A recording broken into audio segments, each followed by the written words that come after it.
Sabi mo kanina tayo mananahimik muna. Ito ba'y nangangulugang magtatago na lang tayo? Magtatago? Lalo tayong magpapakita sa kanila.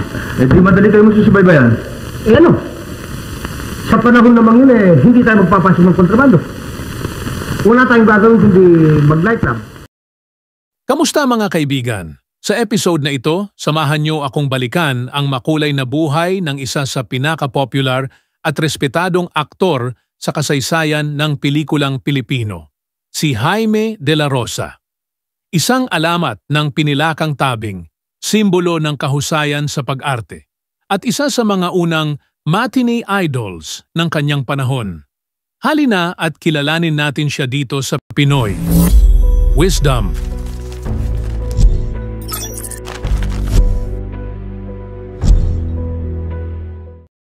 Ipinanganak si Jaime de la Rosa noong July 17, 1921 sa lungsod ng Maynila. Nagmula siya sa isang prominenteng pamilya. Kapatid niya ang kilalang manunulat at dating Pangulo ng Philippine Broadcasting Service na si Purita de la Rosa. Lumaki siyang may likas na karisma at talino at naging interesado na agad sa sining ng pag-arte. Nakapagtapos siya ng pag-aaral sa University of Santo Tomas, kung saan higit pang nahasa ang kanyang talento sa drama. Sa dekada 30 at 40, nagsimula ng umusbong ang karera ni Jaime sa larangan ng pelikula. Una siyang sumikat sa ilalim ng LVN Pictures, isa sa tatlong pangunahing studio noong Golden Age ng Philippine cinema. Ang tambalan nila ni Rosa Rosal ay naging isa sa pinakasikat sa panahong iyon. Ang kanilang chemistry ay minahal ng masa at itinuturing na isa sa mga love teams na nagsimula ng ganitong trend sa industriya.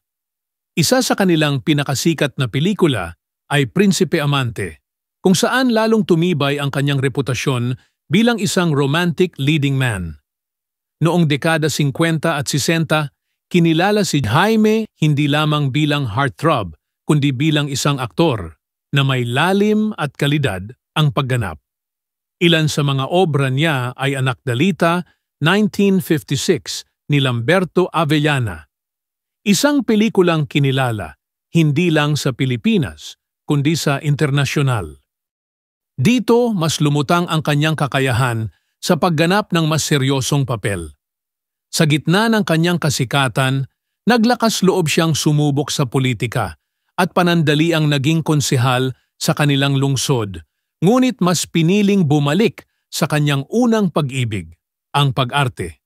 Bagamat minahal siya ng publiko, hindi rin nakaligtas si Jaime sa mga kontrobersiya.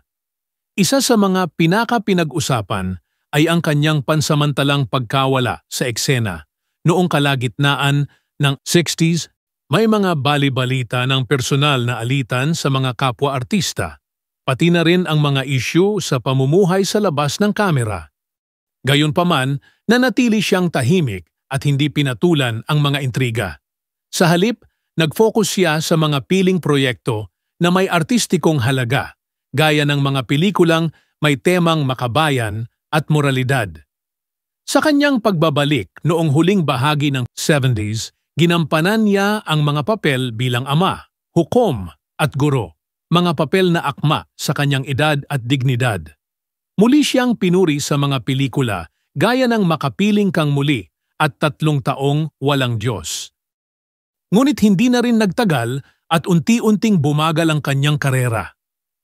Piniling manahimik ni Jaime at ilaan ang panahon sa kanyang pamilya at pananampalataya. Pumanaw si Jaime de la Rosa noong December 2, 1992 sa edad na 71. Ang kanyang pagpanaw ay nag-iwan ng malaking puwang sa industriya ng pelikulang Pilipino. Isa siya sa mga batong haligi ng ginintuang panahon ng pelikula sa bansa. Hanggang ngayon, nananatiling inspirasyon ang kanyang buhay at karera sa mga bagong henerasyon ng artista. Isa siyang simbolo ng dedikasyon, talento at integridad sa larangan ng sining. Maraming salamat sa panunood mga kaibigan. Sana'y naliwanagan kayo sa buhay at kontribusyon ni Jaime de la Rosa sa ating pelikulang bayan. Kung nagustuhan ninyo ang kwento ng kanyang buhay, huwag kalimutang i-like, mag-comment at mag-subscribe sa ating channel para sa mas marami pang kwento ng ating mga alamat ng sining. Hanggang sa muli, saludo tayo sa mga tunay na haligi ng kultura. Hanggang sa muli, dito lang yan sa Pinoy Wisdom